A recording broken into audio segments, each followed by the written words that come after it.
Pongo nota a la temporada del Real Madrid. Hola, muy buenas a todos, bienvenidos al canal. En este vídeo quería poner la nota final a la temporada del Real Madrid como conjunto, digamos, englobándolo absolutamente todo. En este vídeo no voy a ir de manera concreta a la nota de los jugadores, ni por líneas, ni nada. Eso irá saliendo en próximos vídeos, en los siguientes días. Y en este caso quería englobarla todavía más, ¿no? En cuanto a, pues eso, a lo que puede significar el club, toda la deriva que ha tenido el club y obviamente el aspecto deportivo en esta temporada, que ha sido muy lastimosa para los madridistas, evidentemente, y que en realidad me ha sorprendido cuando he ido a pensar la nota que le ponía. Me ha sorprendido porque si habéis visto vídeos anteriores en el que pongo notas a jugadores y tal, sabéis que no me he cebado especialmente, tampoco he dado notas muy altas, o sea, creo que he ido en un punto intermedio. Pero, sinceramente, cuando lo he pensado por primera vez he dicho, no sé, pues a la temporada del Madrid igual le doy un 5,5, un 6, y luego he empezado a pensar y he dicho, a ver,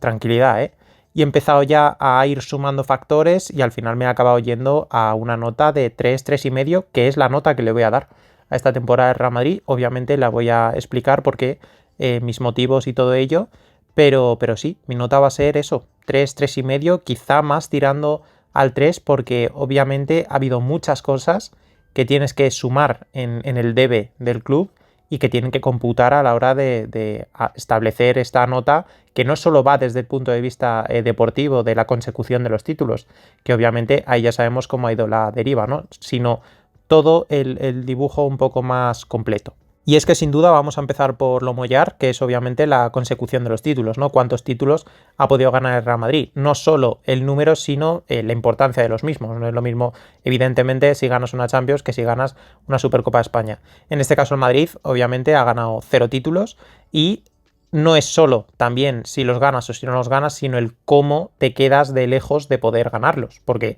si has hecho una temporada en la que has llegado a la final de la Champions y has perdido en penaltis, has quedado a 2 puntos en Liga y la Supercopa y la final, o sea, y la Copa del Rey has llegado a la final y la Supercopa de España pues la has perdido en la final, pues obviamente siendo el Real Madrid no vas a dar un 7, una temporada en la que no has ganado ningún título, pero se puede entender que ahí sí que puedes meter ese 6,5 tal y se puede entender de mejor manera. Pero el resultado de esta temporada no ha sido ni mucho menos de esa manera. Por ir de menor a mayor, podemos hablar de la Supercopa de España, que ahí sí, bueno, eliminamos al Atleti de Madrid, bien, y la final contra el Barça, creo que Xabi Alonso en ese momento, porque seguía el entrenador Tolosarra, hizo un buen planteamiento, pero el Madrid no pudo ganar ante el Barça por detalles, eso sí, pero bueno, no pudimos ganar. En Copa del Rey obviamente fue un mazazo tremendo, caer en la segunda ronda contra el Albacete, teniendo en cuenta que ya habías ganado al Talavera y de aquella manera, pues evidentemente eso queda como una nota muy negra en esta temporada.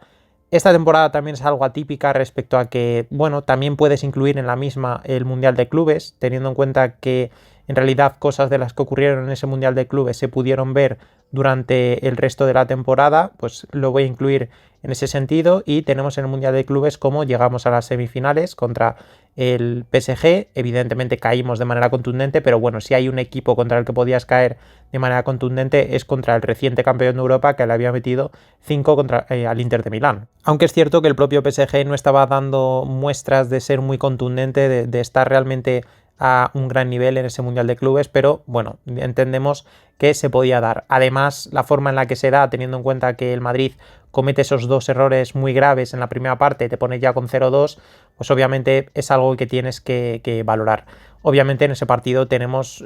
la primera hecha a nivel táctico por parte de Xabi Alonso respecto a que el equipo estaba funcionando muy bien, con un esquema determinado, con la baja de Mbappé durante todo ese Mundial de Clubes, y a la que Mbappé volvió al 11, no tiró del 11 a Gonzalo porque lo estaba haciendo realmente bien en el Mundial de Clubes. Se especulaba, finalmente se acabó diciendo que iba a caer Vinicius de ese 11, pero como Trent se lesionó y pasó Valverde a jugar de lateral, Vinicius acabó jugando. Sobre Vinicius también se decía que iba a jugar, bueno, de hecho jugó un poco en la derecha, a veces en la izquierda, en fin, hubo un descalzaperros ahí a nivel táctico y yo creo que fue también el origen de esa mala relación que tuvo Xabi Alonso con Vinicius, que es uno de los puntos álgidos de esta temporada en el sentido negativo, por supuesto. Luego tenemos, no por importancia, pero sí por longevidad en cuanto al número de partidos, obviamente, pues la Champions League. En la Champions League, al fin y al cabo te has quedado a 5 minutos o a un gol, como lo queráis decir, de estar en las semifinales de la Champions, que luego habría que ver qué hubiese sucedido contra el PSG, pero creo que sí que se puede decir que el Madrid ha competido en esta Champions, que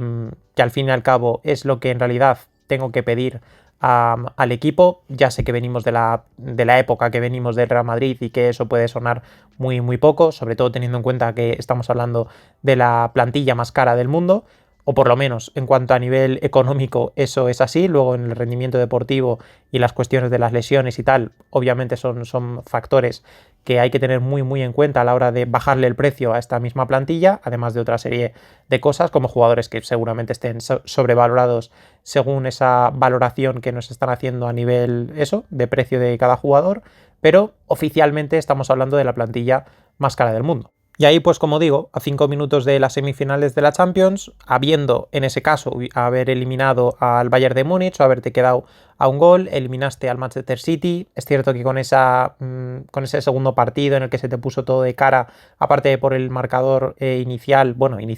del partido de ida, por esa expulsión con penalti de Bernardo Silva y gol de Vinicius desde los 11 metros, pero al fin y al cabo, teniendo en cuenta que luego los siguientes 23 partidos del Manchester City solo perdió esos 2 encuentros contra el Real Madrid, pues es algo que igual hay que darle un punto más de valor respecto a lo que en su momento le podríamos haber dado. También hay que decir que en esta nueva fase de liga, que ya lleva algún que otro año, estamos hablando de que el Real Madrid tuvo que jugar en un partido o 2 partidos extras, en este caso, contra el Benfica, precisamente porque contra el Benfica, en el último partido en el que te podías meter en ese top 8, lo perdiste y de manera contundente contra ese Benfica de José Mourinho por 4-2, con ese famoso gol del portero en el último minuto, que a nosotros en cuanto al marcador nos afectaba, pero que al Benfica sí les permitió jugar precisamente esa eliminatoria extra contra el Real Madrid, aunque finalmente cayeron. Además de eso, pues la derrota contra el Liverpool, una victoria por la mínima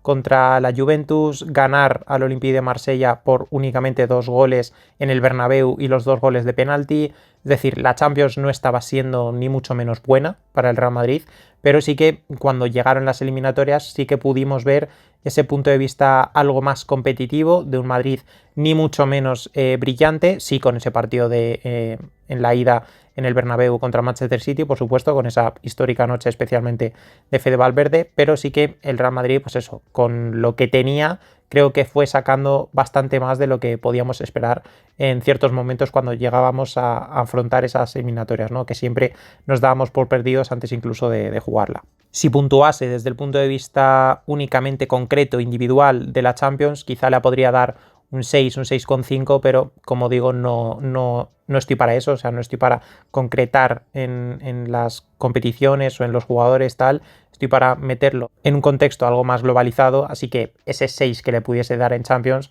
acaba cayendo mucho más cuando empiezas a sumar el resto de factores. Y aquí llegamos a la Liga. En la Liga hemos tenido, la verdad es que distintas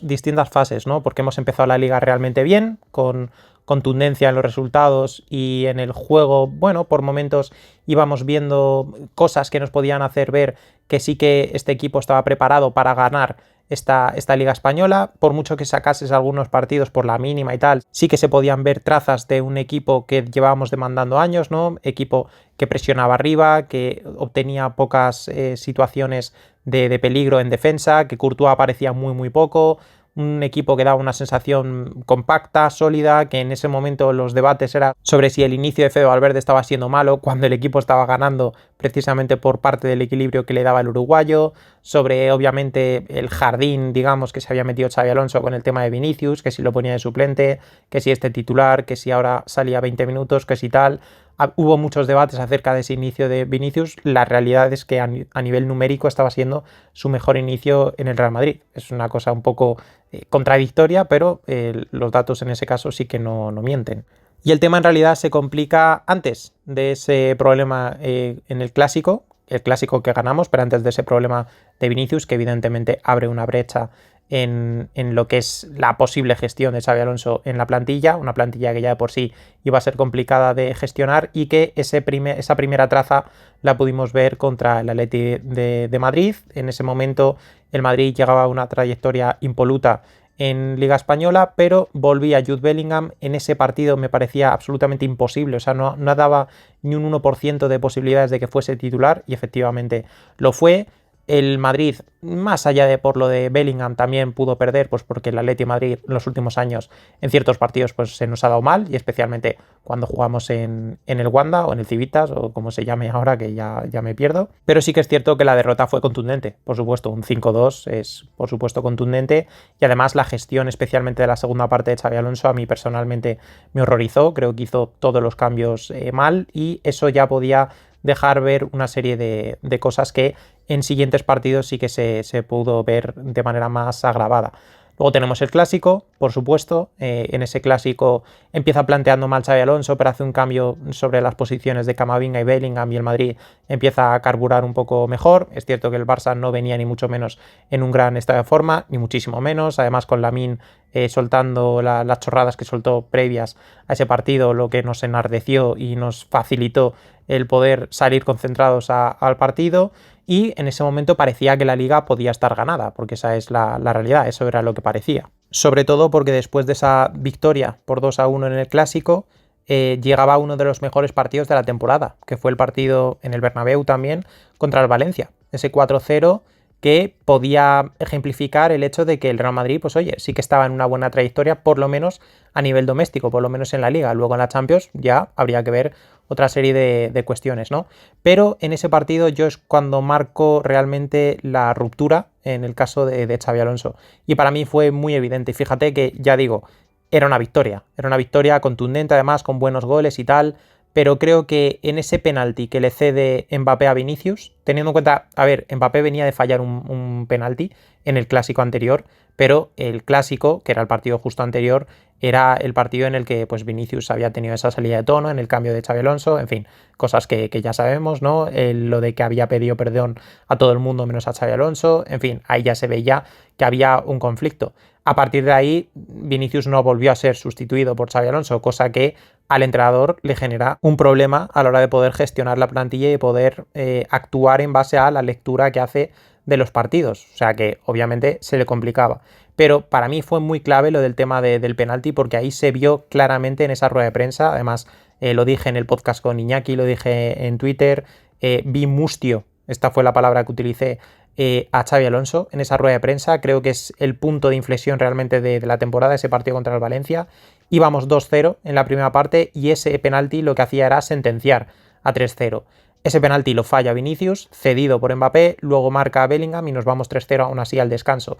El partido en la segunda parte, pues bueno, luego llega ese golazo de Carreras y Xabi Alonso se le ve realmente apagado en una rueda de prensa, teniendo en cuenta lo bien que estaba en ese momento la situación a nivel de puntuación, que era lo que en realidad le acaban midiendo a los entrenadores, ¿no? Después de ganar el Clásico, viene uno de los mejores partidos de la temporada y tú, sin embargo, estás como estás en rueda de prensa. Si leías un poquito entre líneas, podías ver que eso no tenía excesivamente buena pinta. Y la verdad es que el resto de noviembre fue absolutamente dramático. El siguiente partido estamos hablando de Anfield, partido en el que perdemos. Ya hemos visto cómo ha sido el Liverpool durante toda la temporada y aún así pierdes ese partido. Luego tenemos 3 empates en Liga Española, cosa que hay gente que se olvida, parece ser. Empezamos contra el Rayo, contra el Girona y contra el Elche, y además por medio tenemos una victoria de aquella manera contra el Olympiacos en un 4-3 que casi se te pone un partido que tenías más o menos hecho desde el punto de vista de que se veía ya en los primeros minutos que podía ser un partido en el que el Madrid metiese 7, porque estaba bastante suelto Vinicius, porque estaba bastante conectado Mbappé, de hecho metió 4 goles en el partido, pero los problemas que tenía ya a nivel defensivo en ese momento se hicieron realmente graves. Y en esos 3 partidos en Liga, esos 3 empates, pierdes de un plumazo 6 puntos. Entonces te complicas mucho una Liga que en ese momento tenías bastante en la mano. Pero posteriormente ocurre una de las notas más negativas, yo diría, de la temporada, y que ha ejemplificado una de las también rupturas que hemos tenido en esta misma, ¿no? Que es el tema de esa secuencia de partidos Athletic Club de Bilbao-Celta. Para mí Esos dos partidos me rompieron por completo, porque a lo que ya podíamos estar viendo, eso fue un punto más, un clavo más en el ataúd, porque vemos un gran partido contra el Athletic Club de Bilbao, vemos una gran conexión Trent-Mbappé, Trent-Vinicius, Vinicius-Mbappé, y nuevamente parecía que podía ser un partido, como contra el Valencia, de punto de inflexión, en el que el equipo empieza a carburar, empieza a coger buenas energías y tal, y sin embargo el siguiente partido contra el Celta de Vigo, en el Bernabéu lo pierdes 0-2, siendo yo creo que el partido más infame de toda la temporada. ¿Por qué? Porque luego además nos enteramos de que a los jugadores no les había hecho ni mucho menos gracia el haber sido convocados antes contra el Athletic Club de Bilbao, pero lo habían negociado respecto a que si ganaban el partido luego tendrían más días libres.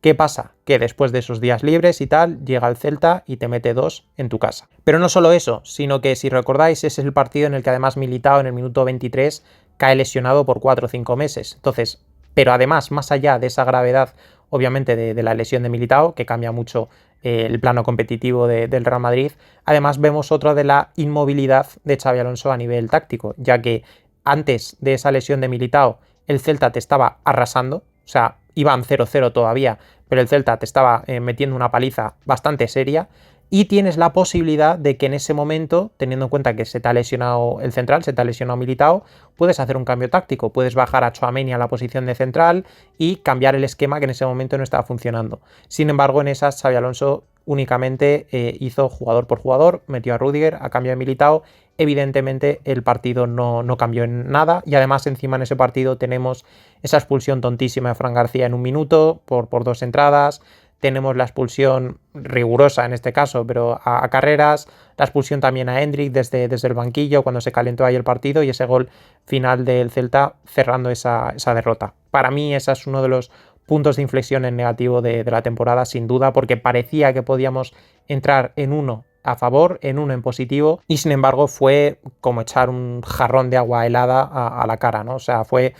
esos dos partidos, esa secuencia para mí fue bastante llamativa. Y luego ya en ese tramo final de año, en cuanto al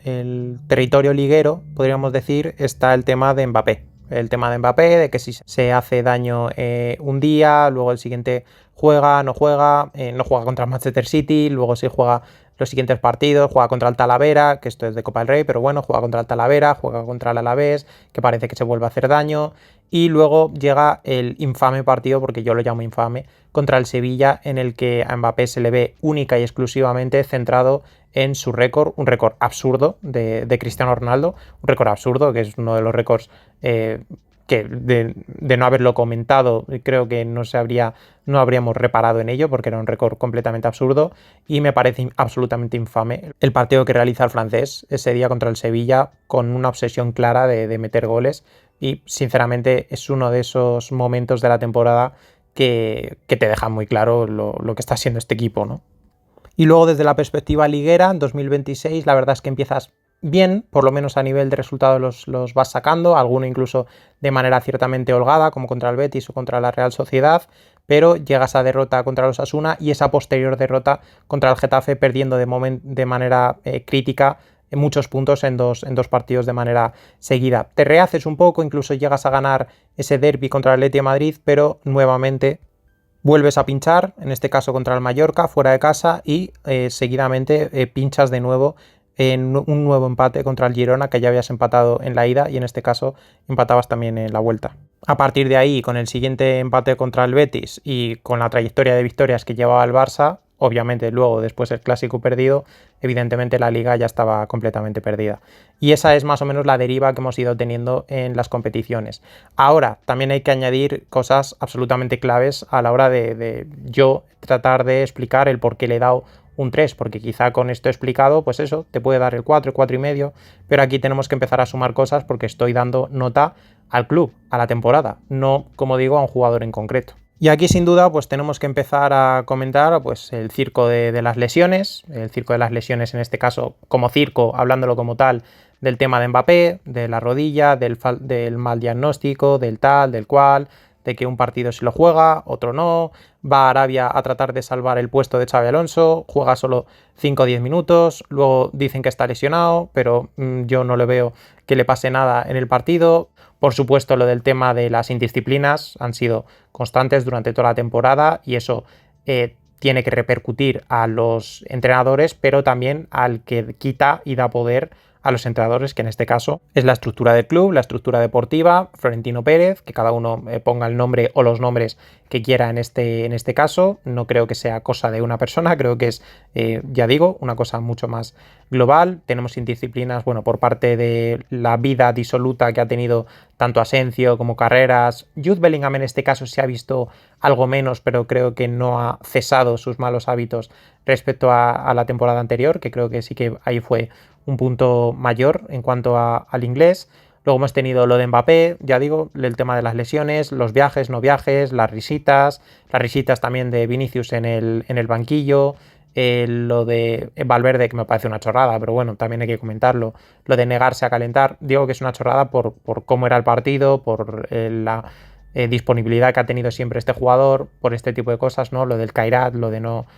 calentar cuando vas ganando 3-4-0 y piensas en sacar a tu capitán, en ese caso, ¿para qué? Para jugar 20-30 minutos en un partido ya totalmente resuelto en Kazajistán, con la acumulación de minutos que lleva encima para meterle de lateral. Hombre, creo que ahí forma parte más bien concretamente de Xabi Alonso y de la falta de tacto o empatía que ha tenido y que hemos ido desgranando durante toda esta temporada. Luego tenemos también, obviamente, la cachetada de Rüdiger a Carreras. Tenemos, por supuesto, la pelea entre Tchouaméni y Valverde. Los bandos que se han generado, los bandos a favor de Xabi Alonso y a favor de Arbeloa. El hecho de que haya pesos pesados que han tratado de boicotear ese proyecto de Xabi Alonso, que finalmente, obviamente, lo han logrado, como Bellingham, Vinicius, Valverde, especialmente estos tres. Luego el tema, por supuesto, de los días libres, ya digo, especialmente doloroso ese día libre o esos días libres que se dieron después del partido contra el Athletic Bilbao y antes de ese partido contra el Celta, en el que, pues para mí eso fue un punto de ruptura clarísimo en la temporada. Por supuesto tenemos el tema de las lesiones, que hemos vuelto a tener lesiones de manera recurrente y alguna que otra grave, como el tema de Militao, finalmente de Rodrigo también, a última instancia de Mendy. Es cierto que son jugadores propensos a ello y que ya están pues bastante traqueteados en ese sentido, pero ha habido otra serie de jugadores que sí que han ido teniendo sus cosillas y que obviamente eso tiene que contar a la hora de valorar toda la estructura del club, ¿no? Que si la llegada o no de Mikic, lo del puesto o no puesto de Pintus, que parecía el salvador de la temporada en un momento en el que, pues la verdad es que teniendo en cuenta que no tienes mucho tiempo para entrenar, pues no había mucho donde coger el hecho de que Pintus pudiese cambiar nada en la temporada. Por supuesto, también ha afectado el hecho de no tener pretemporada per se por el tema del Mundial de Clubes, cosa que mismamente el PSG lo ha tenido que ir gestionando de otra manera, en base a que en la Liga Francesa pues ha podido ir rotando muchísimo a sus jugadores y han llegado descansados al tramo final. Mirad el Chelsea cómo se ha caído y ha sido y fue el ganador del Mundial de Clubes, aunque el Chelsea también no es tanto como plantilla, sino por la liada que hicieron despidiendo a Maresca. Pero bueno, una serie de puntos que obviamente también han tenido que ser relevantes en esta temporada, como es eso del Mundial de Clubes, que no sirve como excusa, sino sirve para hacer ver o para hacer entender uno de los factores también que nos ha llevado a cosechar la temporada que hemos cosechado. Y luego además también tenemos el tema de los fichajes. En cuanto al mercado de verano, creo que fue un buen mercado y fue un muy buen mercado si añadimos en ese caso a Xabi Alonso y lo que nos podía dar Xabi Alonso. Creo que era un mercado, ya digo, que era bastante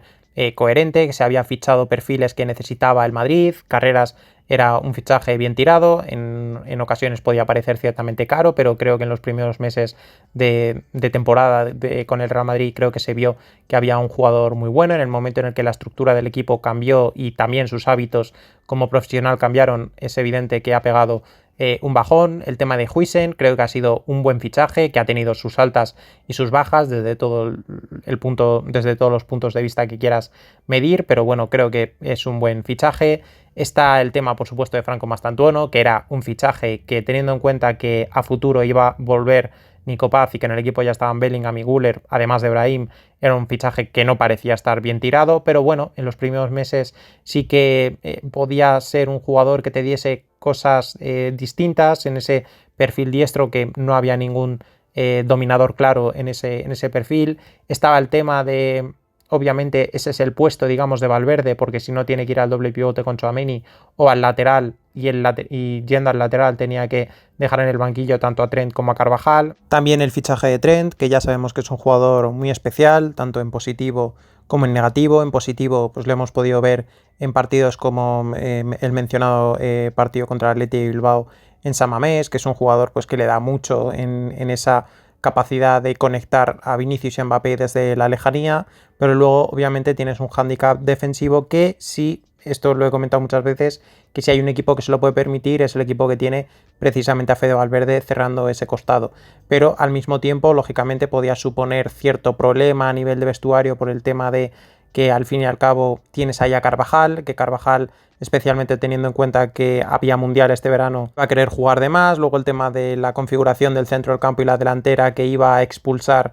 en ocasiones a Fede Valverde de esa parte del centrocampismo, digamos, y lo iba a llevar al puesto de lateral, y eso iba a hacer que tanto Trent como Carvajal fuesen suplentes. Es decir, todo ese tipo de cuestiones que obviamente también hay que anotarlas en esta temporada del Madrid. En cuanto a la incorporación de Trent, ya digo, jugador complicado, o sea, bueno en muchas cosas y malo en muchas otras. Entonces era un fichaje que, como decía en los vídeos que hice sobre Trent, era un fichaje de extremos. O sea, te podía salir muy bien, o te podía salir muy mal, o te podía salir muy bien en ciertos partidos y muy mal en otros. En fin, todo esto que ya sabíamos con el inglés. También empezamos con el tema de que obviamente Endrick estaba en la plantilla con Gonzalo, con Mbappé. Endrick podía haber jugado en la derecha, pero sin embargo se estaba optando por Mastantuono. Finalmente Endrick sale cedido en invierno, cosa que es un poco aberrante desde el punto de vista de que se quede Franco y se vaya Endrick, de que haya tenido tan pocos minutos para Xabi Alonso Endrick, pero bueno, por lo menos sí que le ha dado estos meses de cesión en el Lyon, que quieras o no, pues a los jugadores a esta edad, más que estar chupando banquillo, pues lo que necesitan es jugar. Preferiblemente es mejor que puedan jugar en el Real Madrid, pero si no pueden, pues que se vayan fuera, cosa que yo creo que tendría que hacer Franco Mastantuono la temporada que viene, aunque ya veremos cómo las decisiones que se toman, eso ya da para otros vídeos, por supuesto. El no fichar en el mercado de invierno, teniendo en cuenta que la plantilla se veía ciertamente empobrecida en ciertas líneas, especialmente la línea defensiva, como llevamos ya un par de temporadas sufriendo. Y luego, por supuesto, también hablar del tema del vestuario, en el sentido de el ambiente general, ya materializado finalmente con ese Tchouaméni contra Valverde, en una suerte de velada de Ibai, además dos pesos pesados de manera literal y figurada en este sentido. Y por supuesto lo del tema de la táctica, lo de que estos jugadores no quisiesen ver vídeos de cierta duración, que no quisiesen ser corregidos, precisamente jugadores que lo que nos ilusionaba mucho de que pudiese venir Xabi Alonso a este equipo era que yo personalmente pienso que sí se puede competir con un centro del campo que no sea tan ducho a nivel técnico como hemos tenido en años anteriores, lo de Modric, Kroos, tal, bueno, la retahíla de siempre. He de recordar a la gente eso, que empezamos la temporada con un 12 de 13 y que yo piense ahora mismo, no sé, igual recuerdo mal, en ese 12 de 13 que hizo el Real Madrid, o 12 de 12 hasta ese partido contra el Athletic de Madrid, que yo recuerde el centro del campo era formado por cojos, ¿no? De Tchouaméni, Valverde, Camavinga, Bellingham, bueno, Bellingham no, en realidad, porque no estaba en ese momento, pero se entiende, ¿no? O sea, que el equipo sí tiene capacidad para competir de manera menos vistosa, obviamente, especialmente desde el punto de vista técnico, obviamente, pero competir sí se podía competir y lo estábamos viendo. Pero claro, los jugadores empiezan a no gustarles las indicaciones, los vídeos tácticos, los ajustes, y obviamente estos son jugadores que sí que necesitan ese tipo de ajustes. Esto lo hemos hablado muchas veces, ¿no? Son jugadores que no es darle la bola y esos te empiezan a generar sinergias, te empiezan a construir, a hilvanar el juego. No son ese tipo de jugadores. Pero sí que si les das instrucciones concretas y cada uno va en el campo haciendo la labor que le va tocando, al final acabas construyendo un equipo. Obviamente eso se vio que a los 10-12 partidos más o menos de temporada, eso empezó a bajar. Mbappé empezó a dejar de presionar, eso llevó a Vinicius también a dejar de presionar, Tchouaméni ya estaba mucho más expuesto en el centro del campo, Valverde ya salió del centro del campo y tuvo que empezar ya a parchear en el lateral derecho, los centrales empezaron a ser menos contundentes, los laterales empezaban a estar más desprotegidos, la llegada de Bellingham gestionaba de manera distinta los espacios que estaba teniendo en ese inicio de temporada Arda Güler, que pasó de jugar de media punta a una especie de centrocampismo distinto al que habíamos podido ver en el Mundial de Clubes, que sí funcionó bien porque era un esquema diferente, en fin, todo eso que empezó a gestionarse a nivel táctico en base o partiendo de la base precisamente de que en los entrenamientos pues estos jugadores que de táctica no les hables, que al parecer ellos lo saben todo, cuando evidentemente no. Estos jugadores necesitan esa base táctica y por eso ha habido jugadores que esperábamos mucho de ellos en esta temporada, que se la podían jugar, como decíamos, con el tema de Camavinga, y sin embargo Xabi Alonso sí se pudo ver algo en los primeros meses, especialmente en el Mundial de Clubes, pero que en el momento en el que el entrenador dejó de tener realmente mano a la hora de poder, pues eso, ajustar en base a lo que él y su cuerpo técnico pudiesen ir leyendo en cuanto a los partidos, la preparación y la propia lectura dentro de los mismos, pues obviamente la temporada cambió de manera radical. Y esto es todo, seguramente me haya dejado algún circo porque la verdad es que la temporada ha sido bastante lastimosa en ese aspecto, pero creo que más o menos he ido recogiendo todo lo que he creído más o menos relevante en esta temporada. Finalmente ya digo que la nota que le doy al club, al equipo, a la plantilla, como lo queráis describir, es un 3, ni siquiera el 3,5, es un 3, porque incluso los partidos en los que hemos podido sacar una buena sonrisa, digamos, que han sido 7, 8 quizá de casi 60 partidos, 7, 8, en realidad esos partidos, algunos han tenido contextos muy muy favorables que no han tenido que ver tanto con el juego sino con el rival y ya digo, o sea, son 6, 7, 8 partidos que en realidad tampoco puedes quedarte ni mucho menos satisfecho, pues eso, de haberte tirado 30 y pico, 40 partidos completamente asqueado delante del televisor o en el estadio viendo a un equipo prácticamente sin alma, ¿no? O sin alma o sin recursos a nivel técnico, sin otro tipo de recursos que pudiésemos creer que tenía que tener una plantilla valorada como, ya digo, la más cara del mundo. Y nada más, eso es todo, ese es el análisis de esta temporada con ese 3, ya digo, como nota final. Si os ha gustado el vídeo, dejad un like, suscribíos si os gusta el contenido que hago. Por supuesto, dejad en los comentarios qué nota le pondríais vosotros a la temporada del Real Madrid y si la pudieseis describir en base a los factores que creéis que han sido relevantes para llegar a la nota que le habéis querido poner, pues oye, mucho mejor. Cuantos más comentarios y más extensos sean, ya sabéis que me gusta leeros y me gusta contestarlos, así que ya os digo, os espero ahí en la caja de comentarios a ver cuáles son las notas que le ponéis. Si queréis poner un número escueto, pues bueno, pues también podéis hacerlo perfectamente y eso es todo. Nos vemos en el siguiente vídeo.